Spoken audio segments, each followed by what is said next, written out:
seen régime def na ko ci bopp réew mi boo doon résumé tey le bilan ci lan nga koy tënk. Je pense que globalement bilan la boo xam ni donc mën nañ ni am na ci lu ci baax am na ci des attentes yu ñu xaar ba léegi. Le président Diomaye a choisi un processus transformationnel de fond donc pour redresser les bases de notre système de vie économique et sociale. Et ça, il faut vraiment lui rendre hommage parce qu'on a besoin de ça. Xam nga le développement de ce pays, c'est pas seulement inaugurer des routes, inaugurer des talis, inaugurer des forages. Non, ça veut dire que les fondamentaux donc de notre république dañ ko war a tëggaat. Les fondamentaux de notre économie dañ ko war a tëggaat. Et ça, il faut reconnaître que le président a donc engagé des chantiers extrêmement importants de ce point de vue-là. Les Sénégalais attendaient des résultats immédiats par rapport aux engagements de campagne sur l'allègement du coût de la vie, sur la santé, sur l'éducation, etc. Et de ce point de vue-là, on peut dire que le bilan reste mitigé parce qu'évidemment, il faut reconnaître, et ça c'est objectif, donc que nous avons hérité d'une situation économique extrêmement difficile. Loolu, je pense que le minimum d'honnêteté intellectuelle donc koy reconnaître. À quoi s'est ajouté donc une situation au niveau de la coopération internationale donc qui a été brisée par cette histoire donc de dette cachée qui est muy wax ju kenn xamut. wax ju kenn xamut. wax ju kenn xamul mooy. non mooy du waxu dara mooy du ça correspond à aucune réalité. gëmuloo dette cachée yow. non ça n'existe pas kooku je pense que kooku moom wax naa ci plusieurs fois donc il y a pas de dette cachée, il y a des problèmes donc de coordination, de partage de l'information au niveau d'un grand ministère monstre qui est le ministère des Finances. Loolu fa am, il y a pas de problème de dette cachée, mais loolu dafa indi donc un impact boo xam ni dafa rëy lool ci donc d'abord sur les relations avec le Fonds monétaire international et par ricochet donc avec tous les partenaires financiers du Sénégal. Et loolu mu nekk loo xam ni peut-être c'est une maladresse donc gouvernementale que aujourd'hui dont nous payons les conséquences encore aujourd'hui donc en termes de capacité à mobiliser des ressources donc pour pouvoir donc faire les investissements qu'attendent les Sénégalais. Mais pourtant. Mais à mon avis, nous sommes à 2 ans de pouvoir. Xam nga Sénégalais dañuy fàtte Macky Sall de 2012 à 2014 defu fi dara. mi ngi woon ci traque des biens mal acquis. defu fi dara. ñii tam ñu ngi ci reddition des comptes. jàpp Ablaye Wade de 2000 ba 2005 wala ba 2004 bokk defu fi dara. C'est la réalité du pouvoir. C'est que du ñuy def un recul historique. Pourquoi chaque fois qu'on a eu un changement de régime, quel a été le rythme d'avancement des travaux? Et man foofu la d'accordul ak Pastef. Quand ils ont voulu obliger le président Diomaye à faire un demi-mandat ou à faire un mandat. Parce que l'attitude la plus responsable et la plus digne aurait été de dire que des circonstances ont fait que ki ñu bëggoon nekk candidat nekkul candidat. Yàlla def na ba Bassirou Diomaye Faye mooy président.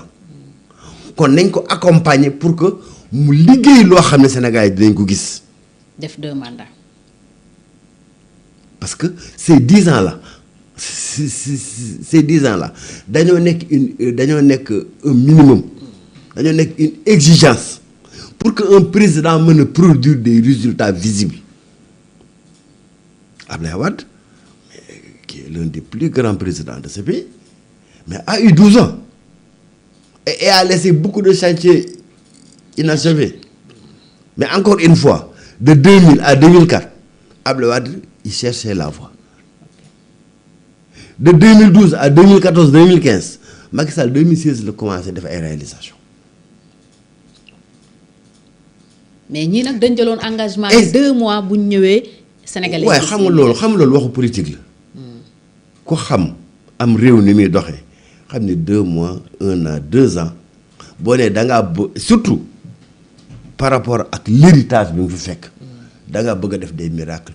Tu rêves. Kon c'est trop tôt de dire mënuñu. Non. Parce que bari nañu japp né mom mënuñu. Non. Loolu waxu politiciens yi la quand même. Loolu waxu politiciens yi ñu am mënuñu loolu waxu. Par rapport aussi à leurs promesses, aux engagements yi ñu jëloon. Évidemment, Macky Sall avait pris de grands engagements yoonu yokkute ba yoonu yokkute boo ko liiree c'est le paradis au Sénégal. Sur terre. Abdoulaye Wade avait pris des engagements rérés.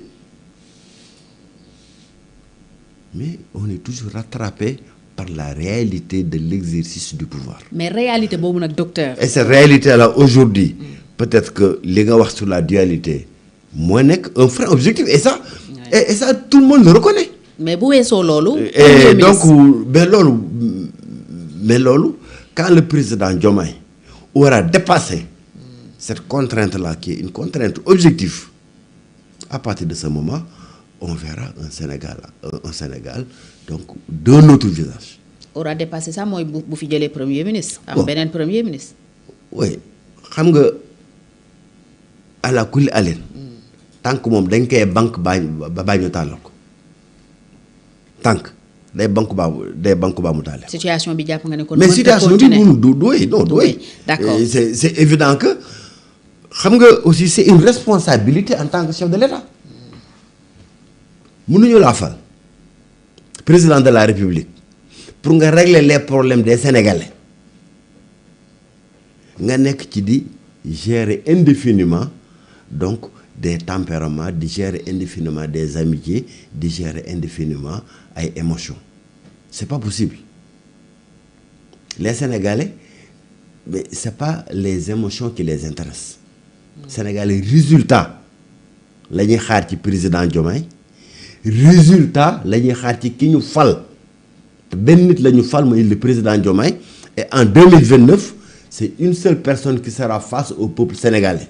Pour rendre compte. Pour défendre un bilan et pour rendre compte de son action pendant le quinquennat pendant lequel on lui a confié notre pays. Pour expliquer le manque de résultats, pour ne pas dire absence de résultats qui 2 ans, le Premier ministre et yenn ministres yépp fiñ ko tek moy ci situation biñ fi fekk surtout la dette cachée mom le premier ministre des situations de référence bi mu ne sax fépp fu ay directeur am wala ay ministre am dem nañu ko njëkk wax askan wi kon lolu docteur mun nañu ne dàqu na bu ma la déggee ci ne 2 ans mom c'est normal résultat bañ a am et aussi wax nga dette cachée amul kon cette version là biñ ñuy servir mun nañu ça ne tient pas. Non, ce sont des histoires. Dette cachée c'est des histoires. Ça n'explique pas donc situation bi ñu nekk. La situation elle s'explique quand un nouveau régime vient, il doit s'installer. C'est ça qui était le mot amoon ci Ablaye Wade. 4 ans dañuy wax góor bàyyi leen góor gi mu liggéey parce que les Sénégalais continuent à lui faire confiance. Bàyyi leen góor gi mu liggéey bàyyi leen góor gi mu liggéey bu ñu am bàyyi góor gi mu liggéey c'est parce que donc on se disait que góor gi liggéeyul. D'accord. Alors Macky Sall de 2012 à 2016 mais n'a rien réalisé dans ce pays. Il cherchait la voie comme ni nga ko waxee alors bu weesoo. Alors Diomaye ne fera pas exception à la règle. Boo gisee Ablaye Wade dans sa générosité républicaine. mu jëlee foon mandat 5 ans parce qu'il s'était rendu compte objectivement que en 5 ans un régime ne peut pas s'installer et produire des résultats visibles. Qu'on a une perte de temps en étant donc dans des élections répétitives, que nañ yokkal le président un mandat de 7 ans. te mu ni man boobu mandat kenn du ma ko appliquer. Vous vous rappelez bien que pendant le deuxième quinquennat, le président Macky Sall voté woon donc rétablir le septennat au Sénégal. te ni man nag sama mandat 2012 parce que bu ñu ko appliqué woon mandat am day dem ba 2014. moo tax 2012 ñu am moo tax 2012 ñu amoon élection. Macky Sall bi mu ñëwee il a fait ses premiers 7 ans moo tax mu toog fii de 2012 à 2019. moom itam waxoon day wàññi après on a vu maintenant conseil constitutionnel dindiwaat le septennat delloo ko quinquennat. C'est parce qu'il faut qu'on a voilà, on ne peut plus retourner. Oui, mon verrouillé woon na ko nee na. On ne peut plus retourner sur ces choses-là. Oui. On les prend comme acquis, mais xam ni nag donc la ko Ablaye Wade doon waxee c'était dans un esprit de bien faire et donc de mettre en place les bases donc d'un mandat qui permet à un président de la République d'impacter réellement sur donc les conditions socio-économiques donc de notre pays. bu weesoo déclaration bi ci dette cachée peut-être foofu la ñuy jeexalee premier ministre am def na fi beneen déclaration bu am peut-être impact même.